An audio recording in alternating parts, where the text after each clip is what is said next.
Ah, Serge Zaka, ça faisait longtemps qu'on n'avait pas parlé de ce très cher Serge Zaka. Oui, vous savez, cet agro-climatologue. Oui, il est au climat pour les agriculteurs. Hein, il est aux agriculteurs ce qu'est une roue de vélo pour une voiture. Il sert à rien. Si, bah, tu vas voir, il sert à rien. Même le parti animaliste, le parti qui aime les agriculteurs, ouais il les aime. Il les aime tellement qu'il veut pas qu'il y ait d'élevage, le parti animaliste. Ouais. Ben même le parti animaliste, il retweet Serge Zaka. Parce que Serge Zaka, il a raison d'être contre les agriculteurs. Ah bah c'est marrant, il est agroclimatologue. Ah c'est bizarre, c'est bizarre. Non mais je trouve que là pour le coup, bah elle est pas belle la salade. Ah non, elle est pas belle. Parce que quand tu te dis agroclimatologue et que tu défonces les agriculteurs pour sauver Gaïa, je trouve qu'elle est pas mal la salade. Le parti animaliste qui retweet. Pour l'agroclimatologue Serge Zaka, il est indispensable de réduire notre consommation de viande en la divisant par 3. Alors personnellement, moi c'est ce que je vous dis, moi la viande c'est pas ce que je consomme énormément, j'en consomme des quantités relativement faibles. En gros c'est 1 kg par personne par mois. On est 3, ça fait 3 kg 3 kilos par mois. On fait nos propres élevages, de lapins, de poules, etc. Et pour le surplus, eh bien on va acheter ça à notre agriculteur qui est à 500 mètres de l'exploitation, et on voit carrément notre viande gambader dans le terrain d'à côté, dans la pâture, à côté de notre exploitation maraîchère.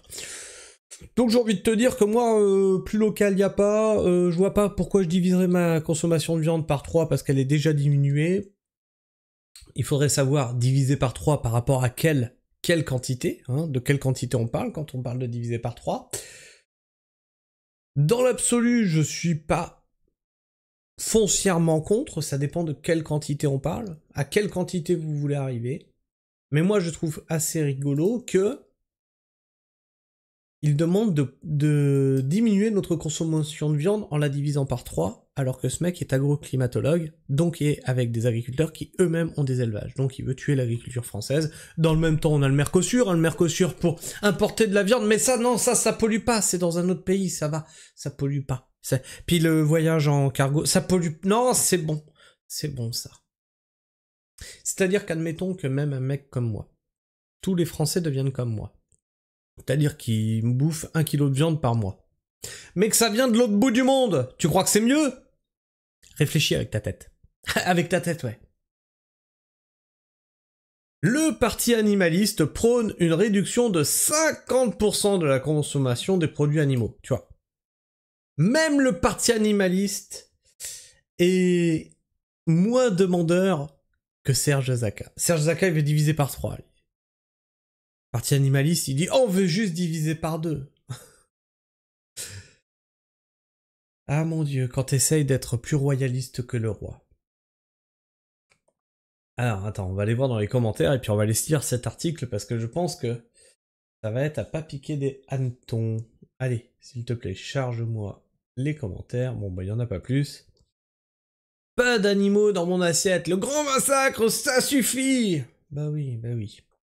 Instinctivement, je suis écœuré de la violence sur les animaux, comme un voile qui se lève, ce que les abattoirs nous cachent, et la chasse, oh mon dieu! Je n'en mange presque plus jamais si j'ai une carence en vitamine D, d'ailleurs.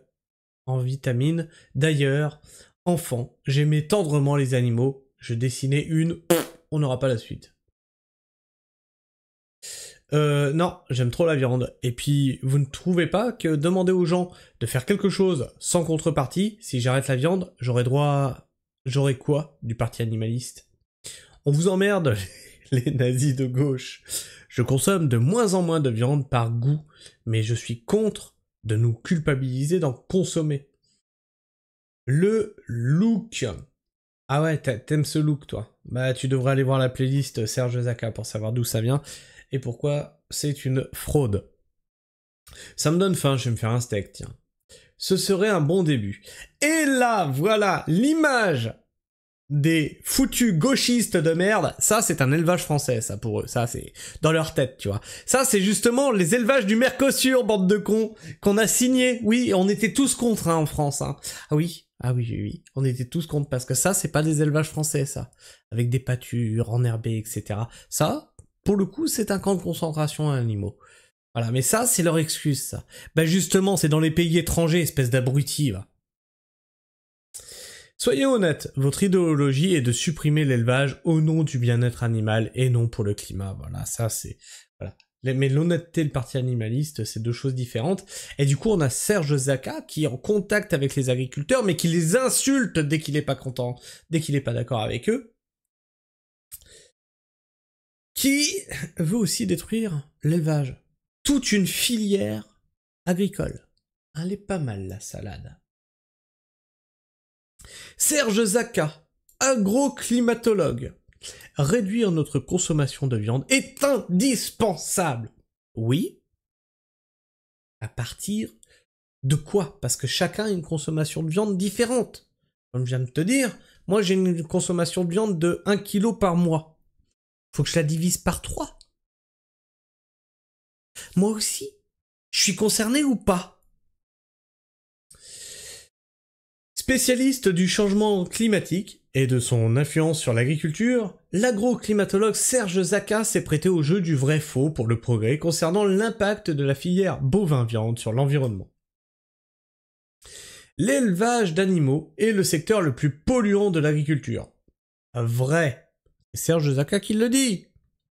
Il représente environ 50% des émissions de gaz à effet de serre. Ah oui, ça. Ah, la vache dans son champ, ah oui, bah elle pollue.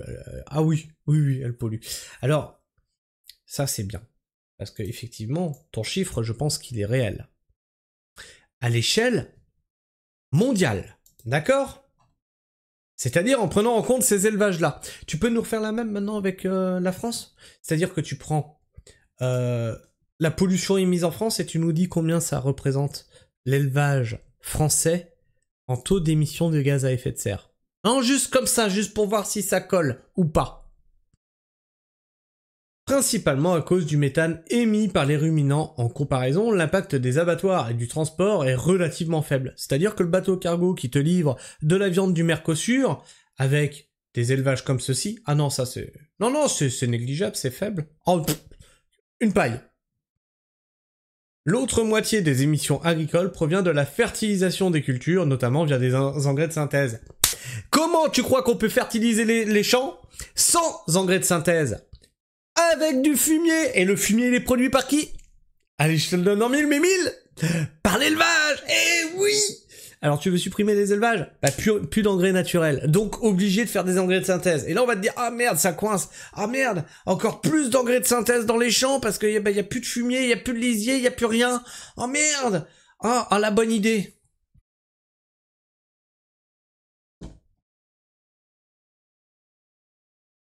Faux. Alors, attendez, j'ai pas la question.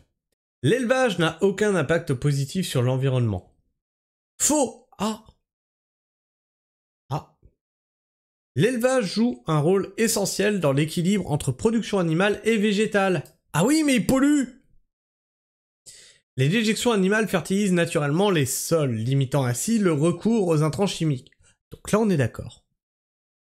De plus, les prairies associées à l'élevage stockent du carbone, favorisant la biodiversité et limitent l'érosion des sols. Un paysage agricole sans animaux serait complexe à entretenir. Ah quand même! Du coup, on fait quoi? On les supprime pas, comment on fait?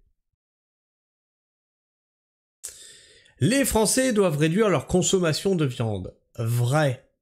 Réduire notre consommation de viande est indispensable. Selon les nutritionnistes, les Français mangent en moyenne 3 fois plus de viande qu'ils le devraient. Donne-nous un chiffre, bordel de merde. Parce que ça, c'est à chaque fois, c'est... Oui, on doit diviser par 2, on doit diviser par 3, on en mange 2 fois plus, 3 fois plus, 10 fois plus, 5 fois plus... C'est... Par rapport à quelle norme? C'est quoi la base? Vous la donnez jamais, c'est étrange. Les climatologues arrivent aux mêmes conclusions mais sous un autre angle d'attaque. Pour respecter les accords de Paris, ouais, les fameux, ouais, il faudrait diviser par 3 notre consommation de viande. et arriver à quelle quantité par personne. Mais attention, une réduction trop brutale poserait d'autres problèmes. Il faudrait plus de surface cultivable et nous perdrions les engrais organiques issus des élevages. Bon, il faut lui reconnaître quand même il reste nuancé. Il faut donc trouver un équilibre. Plutôt que d'imposer un modèle, il faut encourager un changement progressif et raisonné. Et comment tu encourages un changement progressif et raisonné? En récompensant des bonnes actions. Et pas avec le bâton. Il faut que tu fasses ça, sinon t'es taxé! Il est essentiel de privilégier une viande de qualité locale, donc ça c'est ce que je fais, en éliminant les importations issues de l'élevage intensif et de basse qualité, notamment celles utilisées dans les fast-foods.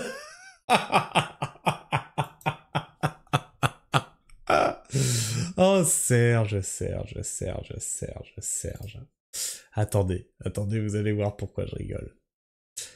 Bon allez, charge s'il te plaît. On avait fait une vidéo là-dessus.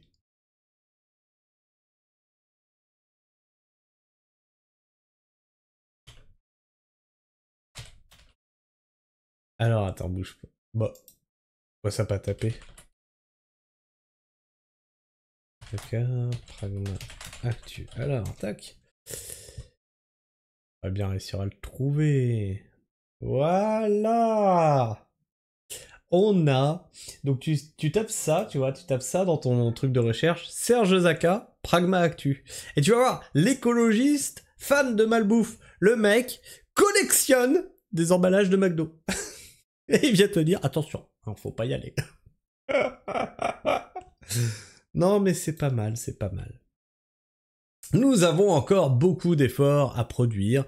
Il faut remettre nos terroirs sur le devant de la scène et respecter nos agriculteurs. Ouais, d'accord, mais tu les respectes en leur disant qu'ils n'ont plus le droit de faire d'élevage. Non, mais c'est intéressant comme concept, hein. Le réchauffement climatique n'a aucun impact sur la croissance des animaux. Faux. Les fortes chaleurs ralentissent la croissance des animaux. Ils mangent moins, la qualité de la viande reste inchangée, mais la prise de poids des animaux est plus lente. Alors là, il y a un truc que je comprends pas. S'ils mangent moins, ils ont moins d'apport nutritionnel, la qualité de la viande reste inchangée. T'es sûr de ce que tu racontes là? Bon, en même temps, en mangeant au McDo, on doit pas bien s'en rendre compte. Mais la prise de poids des animaux est plus lente, ce qui impacte la rentabilité des élevages. Des recherches sont en cours pour sélectionner des races plus adaptées aux nouvelles conditions climatiques. Ils vont nous faire des vaches OGM, tu vas pas la voir venir celle-là. Mais elles seront inévitablement moins productives. Et on est à la fin de cet article. Alors qu'est-ce que tu penses de tout ça? Est-ce que tu trouves que Serge Zaka a raison? On devrait diminuer notre consommation de viande et aller vers... diviser par 3 ta consommation de viande. Diviser par 3 par rapport à quoi? Arriver à quelle quantité de viande mensuelle, journalière, semestrielle, hebdomadaire? On sait pas. Mais en tout cas, faut diminuer. Jusqu'à combien? Vous donnez jamais de chiffres. Parce que quand on en est là à dire il faut diviser par 2, il faut diviser par 3, c'est pas bien, on en mange trop, vous faites ci, vous faites ça, tu vas tuer Gaïa. En fait, vous ne faites que de la culpabilisation. Vous ne donnez aucun chiffre derrière.